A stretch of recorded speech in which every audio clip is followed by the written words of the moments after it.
On November 10th of 2022, I broadcast live on my Twitch page a movie review for Black Panther Wakanda Forever. It was only about 8.5 minutes long, and I covered those points I thought to be essential. And I'm going to edit that part here and present it as a standalone video. But I wanted to add just a couple of comments at the beginning. Exactly as happened with the first Black Panther movie. People, critics, viewers are falling all over themselves, attempting to praise this movie. I was not ready. I loved it. I thought it was great. Who can bestow the most praise on Black Panther Wakanda Forever?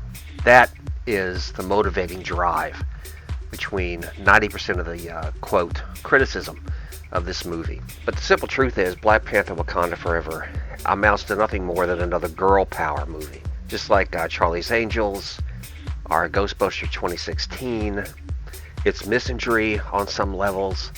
It is pandering to a particular audience.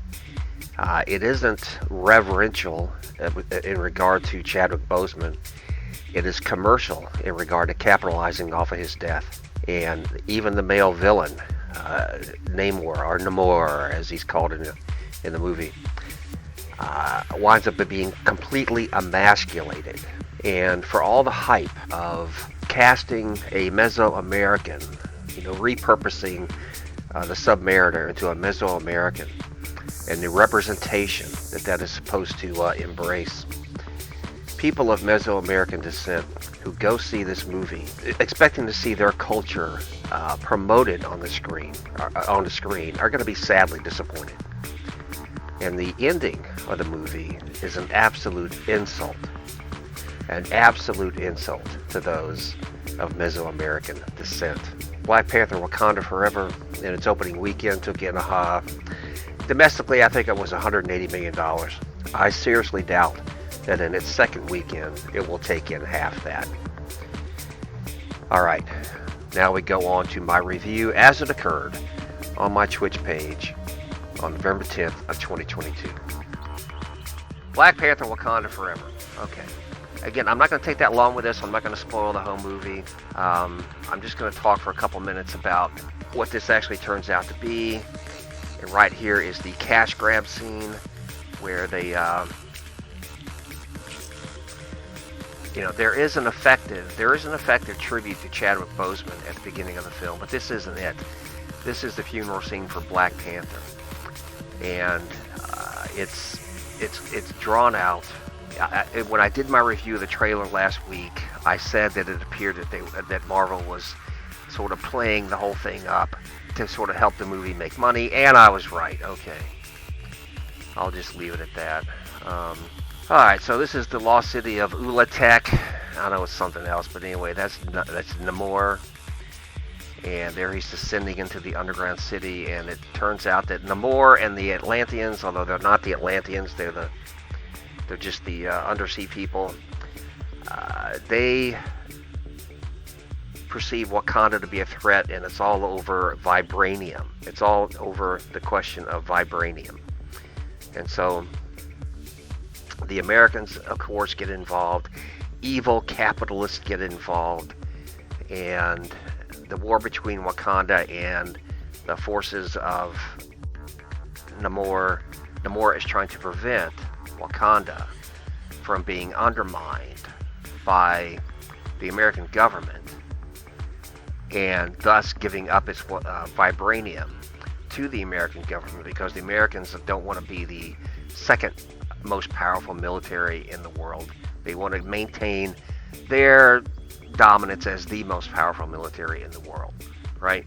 So that's the triangle. America is, of course, being evil and going to usurp Wakanda and steal all their tech and blah, blah, blah. Namor knows this, so he goes to war with Wakanda to try to stop them and make them realize what's going on. And here we go. So the movie is 2 hours, 41 minutes long. It drags a lot. People tend to look like this all the time. Okay? they tend to look like this all the time. They have permanent scowls on their faces. Men, once again, are emasculated. Namor is emasculated. It's all girl power. Okay, it's all girl power all the time. Shuri, it's to no one's surprise, Shuri becomes the new Black Panther and fights, at the end, fights Namor. And Shuri actually, and I could show you this. I might get taken down on Twitch if I actually show it. But I could show you this scene where Shuri gets spiked with a spear, gets run through the torso, right? She gets run through the torso with a spear.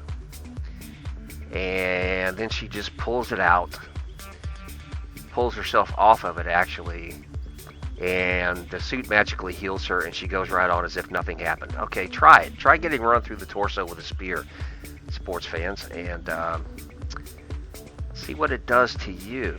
Alright, Black Panther Wakanda Forever puts the women in charge. Yep, you can believe that. It certainly does. The shadow of grief, Wakanda Forever forges messily but valiantly ahead. That's just a nice way of saying that the thing is a mess. It's more like watching this movie reminded me of watching a Disney Plus series, and that they just took all the episodes from a Disney Plus series and jammed them together to make this movie. Black Panther Wakanda Forever doesn't have the answers. Okay, it depends on what questions you're asking. To say the film is overtaxed is an understatement. They try to cram too much stuff in it is basically what he's saying. And that's a valid point. Too much time with it. But here it is right here. Alright, watch this. Okay. So she pulls herself off the spear. And magically she's fine, right? No big deal. No big deal at all. She's magically fine. The pre-advanced ticket sales at 45 million, 20 cents behind Doctor Strange 2. So in other words, the advanced ticket sales for Black Panther Wakanda Forever lagged 20 cents behind Doctor Strange in the Multiverse of Madness, which is not a good sign for Disney, and Disney stock is down 11.44%. I found this on what is this? The Investor Channel. That's right. Disney stock is down 11.44%. That can't be good. Okay. So what they've made here is another girl power film like Charlie's Angels.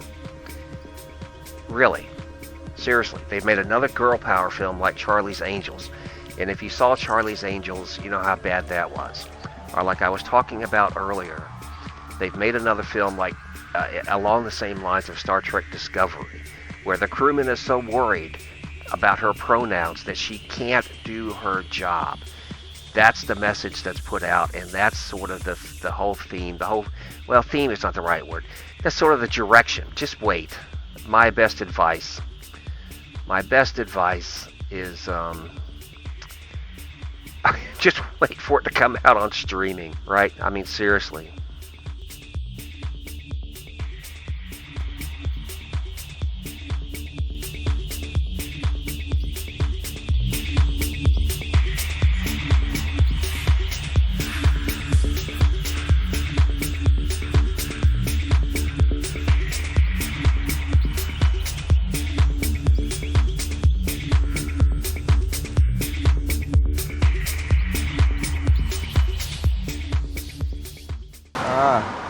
Okay, Baba.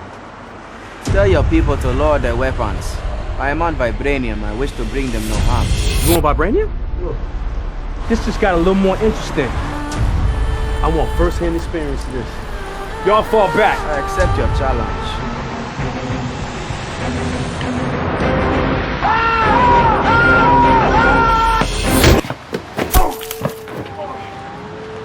What's up now?